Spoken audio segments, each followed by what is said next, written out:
Ego must go in 2026. 12 ways the little me keeps stealing peace. At the beginning of this year, one of the phrases that rose up in me was, ego must go in 2026. I don't mean that I expect to be perfectly ego-free by December, floating through life like some enlightened houseplant. I mean I am intentionally making braver choices this year.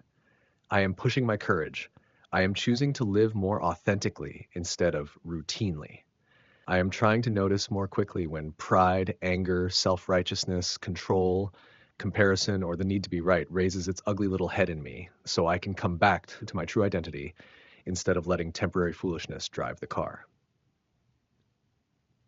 That is really what this blog is about. Not ego as a word we use to sound spiritual, not ego as a weapon for diagnosing everyone else at Thanksgiving. I am talking about the defended little me that wants to complain, demand, stir drama, fight, gossip, refuse forgiveness, control, blame, compare, wallow in guilt, argue, and be right. The ego is the part of us that would rather protect the story than live in peace. This is not about becoming perfect. I am not writing this as someone who has conquered all 12 of these and is now reporting back from the peaceful summit. Please, I still have opinions. I still have reactions. I still have moments when my internal attorney starts building a case before I have even asked whether the case needs to exist. The difference I am practicing this year is speed of return. I want to catch myself sooner, center myself faster, and stop confusing a temporary reaction with my true identity.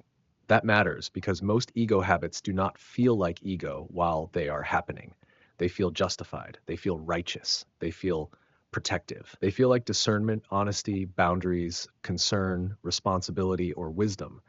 Sometimes they may even contain a grain of truth, which is what makes them so convincing. The ego rarely announces itself as foolishness. It usually arrives dressed as certainty. Comp 1. Complaint. Complaint is one of the ego's easiest meals because it lets us feel powerful without requiring much responsibility. I can complain about people, traffic, family, politics, clients, weather, church, the algorithm, or the fact that apparently modern civilization still cannot design a decent website checkout experience. Some complaints are fair, some are funny, some are necessary, but if I keep rehearsing what is wrong without moving toward truth, action, or release, complaint becomes a form of helplessness with better vocabulary. The question is not whether you ever complain. Of course you do. You are human, and some things deserve commentary. The better question is whether the complaint is helping you see clearly or helping you stay stuck. When my complaint becomes the place I go to feel superior, victimized, or excused from choosing, my ego is getting fed. A complaint that never becomes responsibility starts costing peace. Number 2, demand. Demand happens when desire gets inflated into entitlement. I want life to cooperate. I want people to understand me correctly. I want my body to behave, my plans to work, my relationships to respond, and my coffee to taste like someone cared. Wanting those things is not the problem. The ego shows up when I decide my peace depends on life obeying my preference. Demand turns I want into life owes me. This is a big one for people who are used to leading, fixing, helping, teaching, counseling, coaching, or carrying responsibility.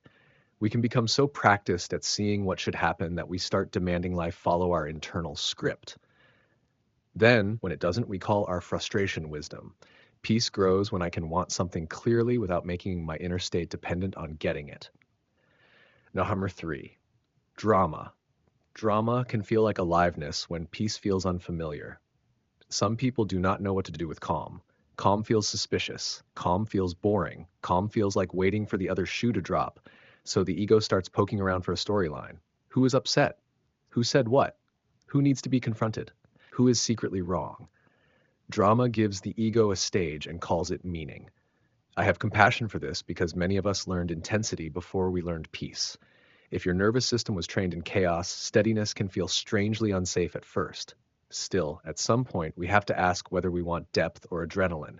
Drama is not connection. It is often distraction wearing emotional smoke. 4, fight. The ego loves a fight because opposition gives it shape. Now there is a villain, a cause, a position, and maybe even an audience. Fighting does not always look like yelling. It can look like resentment, sarcasm, cold withdrawal, moral superiority, passive aggression, or that extra calm voice people use when they want you to know they are very disappointed in you. The fight response has an impressive costume department. There are things worth standing for. Boundaries matter, truth matters, protection matters. But the ego is less interested in truth than victory. When I'm fighting, I need to ask, am I protecting something sacred or am I protecting my pride? A fight can begin as courage and quietly become performance. 5. Gossip. Gossip feels delicious because it gives us the thrill of being included without requiring the courage of being direct. We get to be in the know, we get to hold information, we get to bond over the absent person's mess. And because we can always say we are just concerned, the ego gets to feel clean while rummaging through someone else's laundry. Gossip creates counterfeit intimacy. This does not mean every private conversation is gossip. Sometimes we need support, counsel, context, or help sorting through something painful. But if the conversation depends on the other person being absent, reduced, and powerless to respond, that is worth noticing. The ego loves to feel like an insider at someone else's expense. 6. Unforgiveness. Unforgiveness is complicated because some wounds are real. I do believe in gently inviting people to begin the forgiveness process sooner rather than later, not to force resolution, but to help them take a small, honest step toward freedom and remain open to more healing over time. There is a difference between invitation and pressure. When forgiveness is rushed to make everyone else more comfortable, that is emotional pressure with a Bible verse attached. Still, the ego can become attached to the grievance. It can polish the story, rehearse the injury, and build an identity around what happened. Pain deserves compassion, but grievance can become a throne. Forgiveness does not mean there are no boundaries, no consequences, no grief, and no truth-telling. It means the wound no longer gets to organize your whole identity.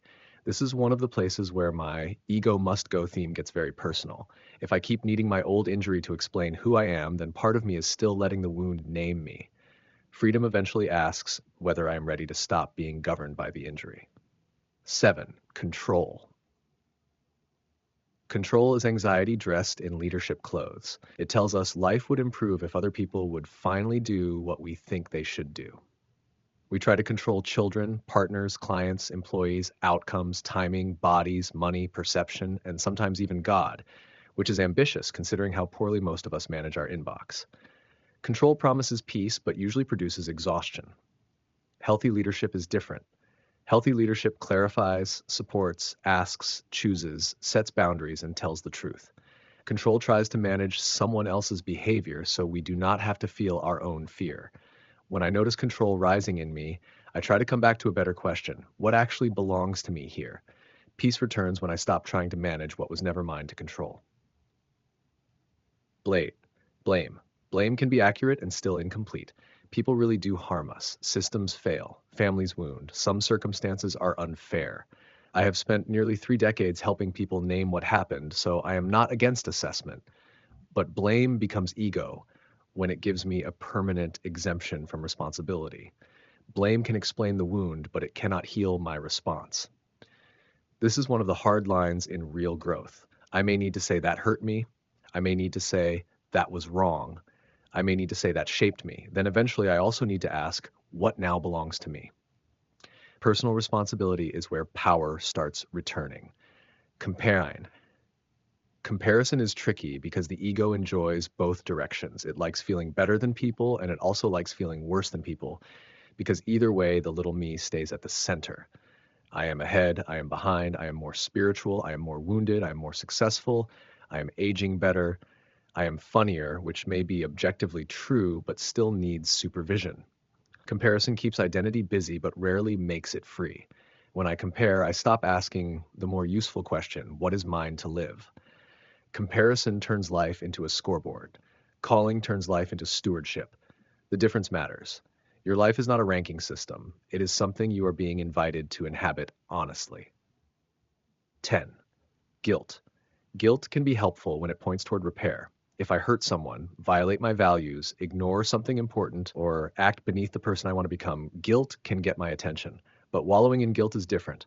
Wallowing keeps the focus on me as the guilty one. It can feel humble, but sometimes it is just ego in sackcloth. Guilt becomes ego when it refuses to become repair. The question is, What is this guilt asking me to do? Apologize, make restitution, tell the truth, change the pattern, receive grace, learn something, let it go. If guilt does not move toward repair, responsibility, or release, it becomes a shrine to the past. You are not required to prove forever that you feel bad enough. Number 11, argue.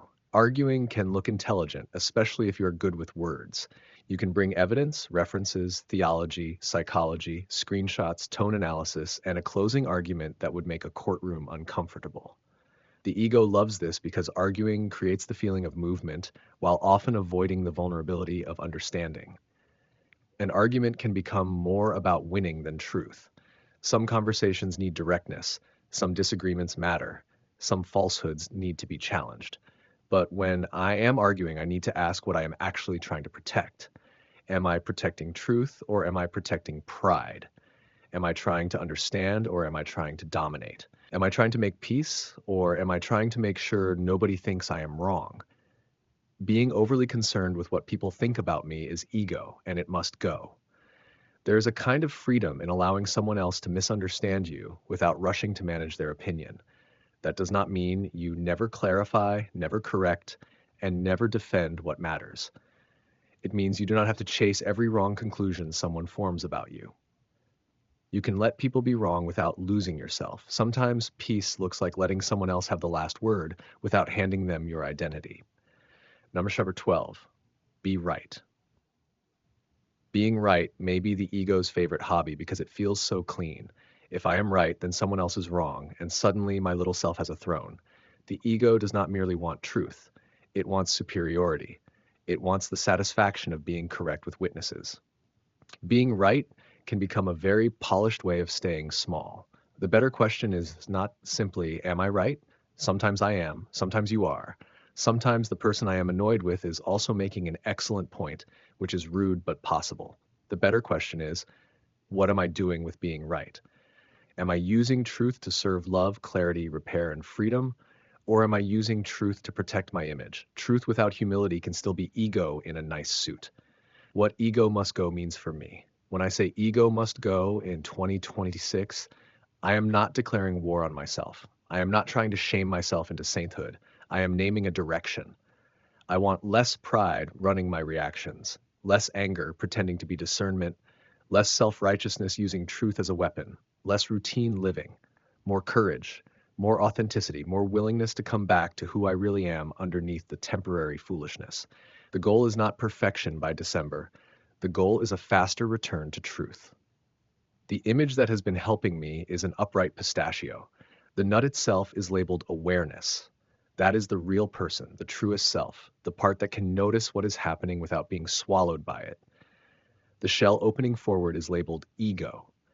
That is the projection, the image, the defended self I want others to see when they look at me. The shell behind it is labeled shadow. That is the hidden shell, the parts I do not want others to see, the things I may feel ashamed of, but still secretly allow to affect the way I think about who I am. Neither shell is my true identity. That is why ego must go, and honestly, shadow must go too. Not because I hate those parts of myself, but because I do not want either shell defining me. Ego is the polished false self I project forward. Shadow is the painful false self I hide behind. One tries to impress. One tries not to be exposed. Both can run the show if I let them. My true identity is not the image I project or the shame I conceal. My true identity is the awareness underneath both. The practice. So the practice is not to become emotionless. The practice is to notice. There is complaint. There is demand. There is control. There is comparison. There is the need to win. There is the little me wanting attention again. When I can notice it, I have a chance to pause. When I can pause, I have a chance to choose. Awareness creates the space where ego stops getting the final vote. That is why I created Now, Control Your Emotions. The course is not about becoming fake calm or spiritually plastic. It is about learning how to stop being run by automatic emotional patterns. These ego habits show up in the body, the business, the relationship, the parenting, the faith, the text message, and the Tuesday afternoon mood. Emotional control begins when autopilot stops running the whole room. A question for you. Which one of these 12 is most active in you right now? Complain, demand, drama, fight, gossip, unforgiveness, control, blame, compare, guilt, argue, or be right.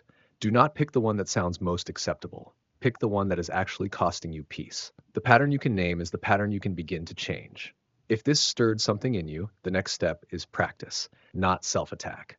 My Now Control Your Emotions course is only $7, and it is designed to help you recognize emotional reactivity, interrupt old patterns, and make a better choice in the present moment.